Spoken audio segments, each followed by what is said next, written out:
Karena selama ini kami menduga proses persidangan Nikita Mirzani berlangsung sesuai keinginan Markus, tidak transparan, Pak. Katanya Nepos tahu sindikat besar, mungkin diri sendiri bagiannya. Setahu aku, aparat penegak hukum di Indonesia ya kepolisian, kejaksaan, dan pengadilan. Nah, seperti tertera di undang-undang ya, produksi maupun peredaran produk ilegal itu termasuk tindakan pidana. Jadi ya proses pidana ya di aparat penegak hukum lah ya, di kepolisian, kejaksaan, dan pengadilan. Saya cuma ingin memberikan saran, sebaiknya sebelum melakukan pembelaan itu diperiksa dulu jejak digitalnya. Kan Halo, biasanya katanya Messi diduga dibongkar sana sini. Fitri Sahuteru yang sudah menyebut tak akan diam ini membuktikan dengan mengunggah beberapa video diduga menyindir para seterunya, di mana salah satunya adalah AP Teros, Yamin, hingga Sindu Perajin, pengacara Nikita yang baru yang diduga disindir Fitri Sahuteru. Yamin yang dalam akun TikToknya terlihat mengunggah video yang ia berikan caption judul Pantun Nepos hiburan Mbak Nikita, diduga langsung dibalas Fitri Sahuteru, termasuk statement Sindu Perajin selaku kuasa hukum Nikita yang diduga saat preskon berbicara tentang Nikita pun tak luput dari tanggapan Fitri Sahuteru.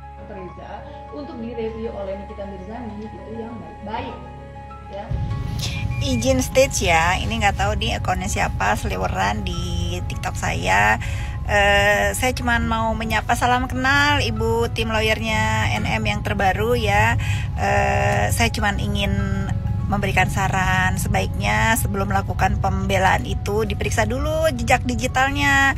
Kan Ibu bilang tadi untuk mereview yang baik-baik. Faktanya setelah Nikita Mirzani itu mendapatkan sejumlah uang dari Dr. Reza atau pelapor, si Nikita Mirzani ini masih menjelek-jelekan, ya masih ngatain abu-abu, masih katain bla bla bla bla bla macam-macam gitu. Dan aku kasih tahu juga ya, sebaiknya lagi-lagi lihat jejak digitalnya. Si Nikita Mirzani ini mengenal Dr. Reza, bahkan pernah membuat program gitu di salah satu televisi swasta gitu aja. Ya boleh aja membela, tapi membelanya dengan fakta dan data ya, jangan katanya-katanya. Belum main sosmed ya, atau nggak pernah mau ngeliatin si Nikita Mirzani sebelumnya. Sebaiknya dilihat-lihat dulu jejak digitalnya itu seperti apa. Peace. Pantun Nepos ditulis oleh Yamin Nasution.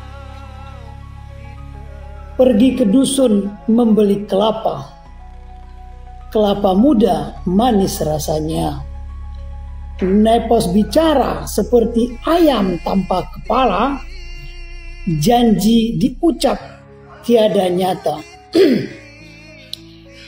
Ke hulu perahu hilirnya deras, singgah sebentar di tepi perigi. Katanya Nepos tahu sindikat besar, mungkin diri sendiri bagiannya. Petiklah mangga di rumah tetangga, masak ranum jatuh di tanah. Mengapa Nepos serang Nikita, padahal ia tak salah apa-apa. Pergi ke pasar membeli selada, singgah sebentar minum di warung. Mengapa Nepos benci Mbak Nikita, padahal dulu jilat kakinya. Terima kasih. Bagi teman-teman yang ingin berbalas pantun, sini kita lakukan dengan cara lebih bijaksana dan lebih lebih edukasi sifatnya. Terima kasih. Berpantun, mengajak. Saya pun punya pantun. Makan Yamin topping bekicot, Mister Yamin banyak bacot. Tak hanya kepada Yamin dan Sendu perajin, tim kuasa hukum Nikita yang baru, Apeteros yang diduga sebelumnya ada di kubunya, namun kini diduga telah berseberangan. Dalam unggahan TikToknya terlihat membalas komentar Fitri ini pun tak luput dari video Fitri yang kemudian diunggah di akun TikToknya Besti. Ya, Apeteros yang mengucap terima kasih atas komentar yang diberikan Fitri, di mana komen tersebut membahas perihal polisi itu urusannya menangani kriminal. Dalam urusan skincare yang ditangani polisi, ya pemerasan dan TPPU. Kalau urusan skincare ada BPOM. Nah, komentar Fitri tersebut pun langsung ditanggapi dalam sebuah unggahan di akun TikTok Apeteros, di mana menurutnya kepolisian termasuk aparat hukum dan perihal produksi dan peredaran produk ilegal juga termasuk tindak pidana cenah. Bahkan Apeteros dalam unggahan lainnya di akun TikToknya pun diduga tengah menyindir seseorang yang katanya pengen mendampingi pelapor, sebenarnya udah mengorbankan pelapor cenah. Nah, diduga nggak terima, Fitri pun dalam unggahan di akun TikToknya terlihat men-stitch video Apeteros Besti, serta menyinggung perihal hutang negara. Halo Kak Fitri, aduh makasih ya udah komen. Izin meluruskan ya Kak Fit ya, karena Kak Fit kan punya audiens yang cukup besar nih. Polisi itu menangani kriminal dalam hal skincare ya pemerasan dan TPPU. Kalau urusan skincare kan ada BPOM. Setahu aku aparat penegak hukum di Indonesia ya kepolisian, kejaksaan dan pengadilan. Nah, seperti tertera di undang-undang ya, produksi maupun peredaran produk ilegal itu termasuk tindakan pidana. Jadi ya proses pidana ya di aparat penegak hukum lah ya, di kepolisian, kejaksaan dan pengadilan. Contohnya seperti yang kasus skincare ilegal yang di Makassar tuh, MH, yang sudah diproses sampai kepada sanksi kurungan. Terus BPOM-nya gimana nih? Ya sesuai fungsinya, yaitu pengawasan, memastikan secara teknis suatu produk itu ilegal atau tidak. Selanjutnya, jika mengarah kepada proses pelanggaran hukum, ya diserahkan kepada kepolisian dan kejaksaan. Produksi dan peredaran produk ilegal itu melanggar undang-undang. Produk ilegal itu yang mana? Yang misalnya tidak sesuai ketentuan, misalnya mengoplos dengan bahan obat yang tidak seharusnya gitu. Termasuk juga etiket biru abal-abal yang diproduksi di non-kefarmasian, walaupun mencantumkan nama dokter. Dan juga misalnya produk-produk just tip. Gimana menurut teman-teman? Ada yang perlu ditambahkan? Yuk diskusi! Guys, berasa nggak sih udah nggak ada edukasi lagi? Yang ada cuma gotok-gotokan, yang ini ngelawan yang ono, saling membuli jadinya. Yang katanya pengen mendampingi dan membela pelapor, sebenarnya sudah mengorbankan pelapor loh. Apalagi kalian yang cuma nontonin, briefingannya nggak cocok. Menurut pendapatku, pelapor ini sebaiknya ya menertibkan pendamping-pendampingnya. Karena bagaimanapun juga yang berkasus kan pelapor, yang bisnisnya sedang dikulik-kulik itu pelapor, yang sudah terkuras PT-nya juga pelapor. Tapi pendamping pelapornya lagaknya kayak yang punya dunia, terutama you know lah yang namanya nggak bisa disebut ya, kita sebut saja Voldemort. Itu lagaknya kayak yang punya dunia, bacotnya kosong. Pendamping-pendamping lainnya nih, dayang-dayangnya, terutama yang suka komal, cuma berbalas bacot. Ingat ya, yang berkasus pelapor, yang bisnisnya sedang dikulik pelapor, yang PT-nya terkuras pelapor. Untuk kebaikan si pelapor, sebaiknya sih ya ditertibkan lah pendamping-pendampingnya. Atau di training dulu lah pendampingnya. Entah mau jadi anti bully atau mau membereskan skincare, perlu training dulu lah yang benar. Saya mau tampilin komen ini ya, karena yang bersangkutan sudah mengakui bahwa dia ngatain gue tolol. Dia sendiri loh ngatain gue tolol. Gimana duta anti bully? Sebaiknya sebelum Anda berkampanye keluar, kampanye dulu lah di lingkungan Anda sendiri. BTW, gue udah dapet ya rekaman lengkap dari Komal waktu itu. Ini yang dia ngatain gue tolol. Dedi Setiawan gelisah banget nih.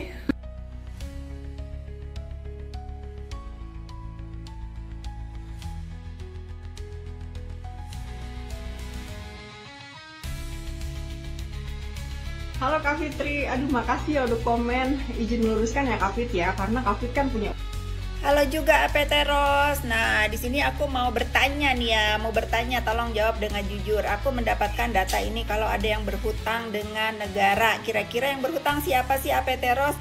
Bayar ya, tolong kasih tahu ya, bayar ya kalau punya utang sama negara. Saya kerja capek-capek buat bayar pajak, diutangin sama orang yang nggak bertanggung jawab. Bayar ya, tolong kasih tahu bayar. Kalau nggak dibayar saya akan up terus sampai yang berhutang ini bayar. Biar tahu diri, jangan banyak bacot, jangan banyak cakap kasus orang lain selama dirinya sendiri punya kasus dan punya utang sama negara ya.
Nah, kalau Apeteros sempat membahas pendamping pelapor dan berharap pendamping pelapor itu ditertibkan oleh pelapor tersebut, Miss Gossip dalam unggahan video di akun TikToknya juga diduga tengah menyindir seseorang yang ia sebut Markus, di mana Markus tersebut memiliki bayaran paling besar. Ya, seperti diketahui sebelumnya, Miss Gossip yang dulunya kerap mengunggah video diduga menyudutkan Nikita, kini justru seolah merapat ke kubu Nikita Belski. Bahkan dalam unggahan video di akun TikToknya juga kembali membahas tentang Markus, di mana menurut dugaannya persidangan telah berjalan sesuai keinginan Markus, dan oleh sebab itu ia pun memohon agar persidangan bisa disiarkan secara langsung cenah. Gimana? Enak rasanya dimanfaatkan kalian yang bekerja. Sang Markus yang menguntungkan jargonnya sih untuk menegakkan sila kelima, keadilan bagi seluruh masyarakat Indonesia. Faktanya, semakin terkuat faktanya, semakin tinggi bayaran sang Markus. Wadidaw, meledak gak tuh? Assalamualaikum warahmatullahi wabarakatuh. Perkenalkan, saya Miss Gossip selaku konten kreator yang ada di sosial media ini. Hari ini saya memohon kepada Pengadilan Jakarta Selatan untuk memberikan ruang dan waktu kepada seluruh konten kreator yang ada di Indonesia ini untuk dapat menyiarkan secara langsung proses persidangan Nikita Mirzani. Karena selama ini kami menduga proses persidangan Nikita Mirzani berlangsung sesuai keinginan Markus, tidak transparan, Pak. Nikita Mirzani adalah seorang artis, mempunyai fans yang besar, bukan hanya sekedar di Jakarta tetapi seluruh Nusantara. Oleh sebab itu, biarkanlah ribuan mata bisa menyaksikan secara langsung proses persidangan Nikita Mirzani ini berjalan secara transparan dan SOP, bukan sekedar berjalan sesuai keinginan Markus, Pak. Jika Bapak belum bisa memberikan kami izin menyiarkan secara langsung proses persidangan ini, proses persidangan ini sudah dikondisikan. Terima kasih. Nah, nggak cuma perihal Markus, dalam unggahan lainnya Miss Gossip yang tidak mau disebut pindah kubu ke Nikita Mirzani ini juga membahas perihal dugaan produk Reza Gladys yang disebut Miss Gossip tidak memenuhi standar penjualan Indonesia. Nah, bicara saksi ahli dalam persidangan Nikita nih, Besti, Apeteros pun dalam unggahan videonya diduga tengah menyindir seseorang yang ia sebut Dora. Entahlah ya, siapa lagi itu Dora? Ani suka bingung, Besti. Tapi yang pasti Apeteros itu mempertanyakan maksud si Dora yang memposting tentang saksi ahli yang diduga disebut seperti preman. Dan gak terima akan hal tersebut, Apeteros langsung memberikan informasi terkait saksi ahli yang telah dihadirkan, di mana menurutnya merupakan seorang penulis buku pelajaran bahasa Indonesia. Selain itu juga merupakan seorang guru besar di Fakultas Sastra UI. Informasi terupdate hari ini, wadidaw. Dari hasil dengan para ahli dalam persidangan Nikita Mirzani kemarin, menurut ahli perdata, kasus Nikita Mirzani ini tidak ada unsur pemerasan, melainkan semuanya adalah kesepakatan. Di mana ketika Dr. Reza Gladys memberikan sejumlah uang kepada Nikita Mirzani, disitulah sudah ada kesepakatan kerjasama, di mana Nikita Mirzani harus keep silent tentang produk Dr. Reza Gladys yang tidak memenuhi standar penjualan di Indonesia. Dan menurut ahli bahasa, kasus Nikita Mirzani ini tidak ada unsur pengancaman, melainkan di sini hanya ada meminta tolong. Di mana Dr. Reza Gladys meminta tolong kepada Nikita Mirzani melalui Ismail Marzuki dengan membahasa gimana baiknya Mail. Di situ seolah-olah Dr. Reza Gladys sedang memohon bantuan kepada Ismail Marzuki. Nah, di mana Nikita Mirzani ini adalah seorang artis dengan red card yang fantastis ditentukan di harga 5 miliar rupiah. Oke ya, fix Nikita Mirzani bukanlah pemeras. Sekali lagi, Nikita Mirzani bukanlah pemeras. Kasus ini adalah kesepakatan. Oke, well, waduh, meledak nggak tuh, wadidaw. Hei Dora, apa maksud kau posting video ini ya? Tak tahu kau siapa saksi ahli ini? Hah? Tak lulus SD kau? Frans Assisi datang. Saya familiar dengan nama ini dan benar, beliau adalah penulis buku pelajaran bahasa Indonesia yang saya gunakan ketika zaman sekolah. Dan sekarang beliau adalah juga guru besar di Fakultas Sastra UI. Tak sopan kali kau Dora. Mau ngomong apa kau? Guru kita semua itu, kecuali kau. Tak lulus SD kau? Mau ngomong apa kau? Aku lawanmu. Hei Nevos. Kirim dulu buzzer-buzzermu itu ya. Ikut kejar paket A. Biar tak bodoh-bodoh kali kalian ku tengok. Gaji buzzer 20.000. Paket data 50.000. Bisa lah ya. Gratis kan kejar paket A. Ya Besti, melihat dugaan saling serang gini, sebenarnya kenapa ya Besti? Ya udahlah ya, semoga semua bisa cepat selesai. Jangan lupa like, subscribe biar bisa dapetin video berita kecil lainnya. Cuma di Kata Ani Besti.